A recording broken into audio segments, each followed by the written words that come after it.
Em nosso estudo de hoje está no Evangelho de Marcos, capítulo 15, versículo 21. E constrangeram um certo Simão Cirineu, pai de Alexandre de Rufo, que por ali passava vindo do campo, a que levasse a cruz. Emmanuel vai comentar na lição 103 do livro Pão Nosso, Cruz e Disciplina. Muitos estudiosos do cristianismo combatem as recordações da cruz, alegando que as reminiscências do Calvário constituem indébita cultura de sofrimento. Asseveram negativa a lembrança do Mestre nas horas da crucificação entre malfeitores vulgares. Somos, porém, daqueles que preferem encarar todos os dias do Cristo por gloriosas jornadas e todos os seus minutos por divinas parcelas do seu ministério sagrado ante as necessidades da alma humana. Cada hora da presença dele entre as criaturas reveste-se de beleza particular e o instante do madeiro afrontoso está repleto de majestade simbólica.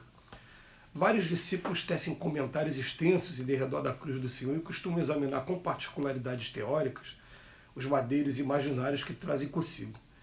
Entretanto, somente haverá tomado a cruz da redenção que lhe compete aquele que já alcançou o poder de negar a si mesmo, de modo a seguir nos passos do Divino Mestre. Muita gente confunde disciplina com iluminação espiritual.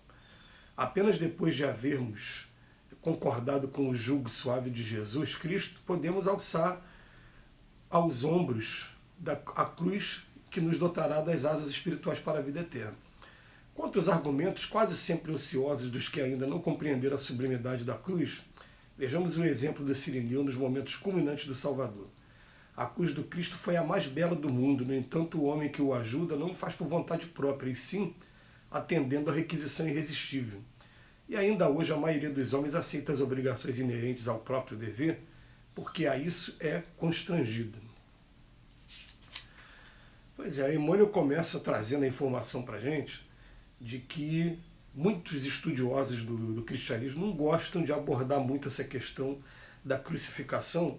Aliás, recentemente, mais modernamente, teve até um autor, um cineasta que fez um filme chamado A Paixão de Cristo, que é um filme que eu vou ser muito sincero, né? Quando eu fui assistir no cinema, saí do cinema com dor de cabeça diante das cenas de violência que a gente assistiu durante quase 2 horas, mostrando mais ou menos o que aconteceu com Cristo. Emmanuel vem dizer que ele é daqueles que preferem encarar cada dia da jornada do Cristo aqui com a gente como um ministério dele. Então, procurar observar o que existe de mais bonito em cada passagem. E ele vem, nesse momento, trazer o exemplo de uma pessoa chamada Simão Cirineu, que ele estava no caminho da Via Crucis. A gente não sabe o que ele estava fazendo ali, se ele estava assistindo, se ele estava somente de passagem, e ele foi obrigado pelos soldados na época a ajudar o Cristo a carregar a sua cruz. E é claro que naquele momento ele foi contra a vontade dele. Emmanuel vem dizer para a gente que a grande maioria das pessoas aqui na Terra, a grande maioria mesmo, esmagadora, só vem caminhar junto com Cristo sendo constrangido. A ideia é essa. Então o que acontece? Ele vem traçar para a gente 2 momentos diferentes aqui.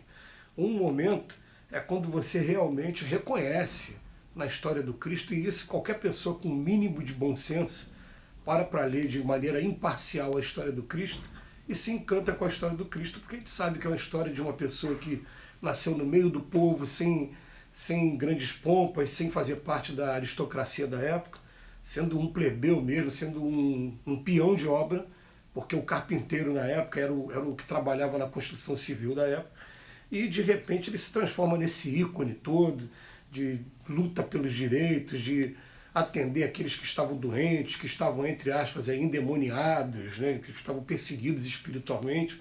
É uma história muito bonita.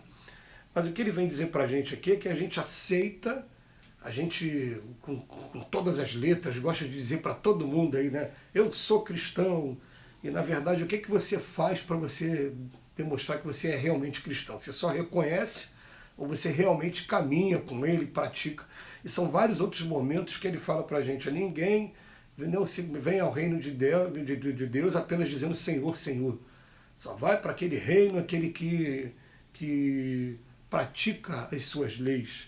Usa esses termos aí que para a gente já está bastante ultrapassado, né? Reino, a gente nem usa mais, com algumas exceções, a Inglaterra, Espanha, Holanda, alguns países que a gente sabe que ainda são de monarquia, mas o que está querendo dizer para a gente é o seguinte, está querendo dizer que esse lugar especial aí que a gente encontra depois que a gente sai dessa vida, só vai encontrar aqueles que estão realmente praticando o seu evangelho. O seu evangelho deve ser estudado com calma e praticado com naturalidade, sem fanatismo, sem simplesmente o ensino a você ter o respeito uns pelos outros, o ensino a você, quando vai desenvolver essa coisa do amor, ele fala, como é que eu vou resumir a caridade?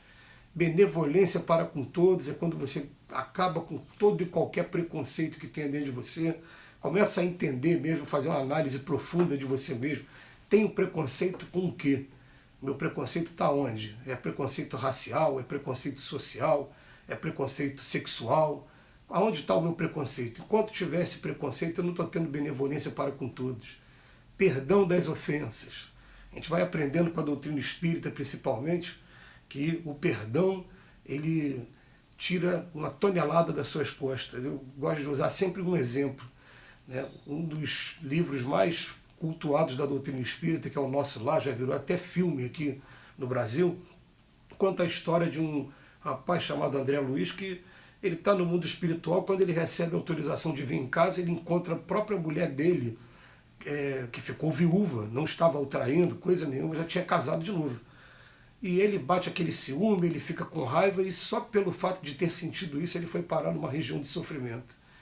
Então a gente fica pensando, gente, cada vez que eu não consigo perdoar alguém, eu viro joguete na mão dos espíritos. Eu chego do outro lado da vida, alguém vai pegar uma foto só daquela pessoa que eu não aprendi a perdoar, o ódio que eu vou sentir naturalmente, o que vai fazer? Vai fazer eu parar numa região de sofrimento. Então, a gente vai aprendendo que perdoar é questão, acima de tudo, de inteligência, né? E terceiro ponto, ele fala em indulgência com as imperfeições dos outros. O que seria essa indulgência com as imperfeições dos outros?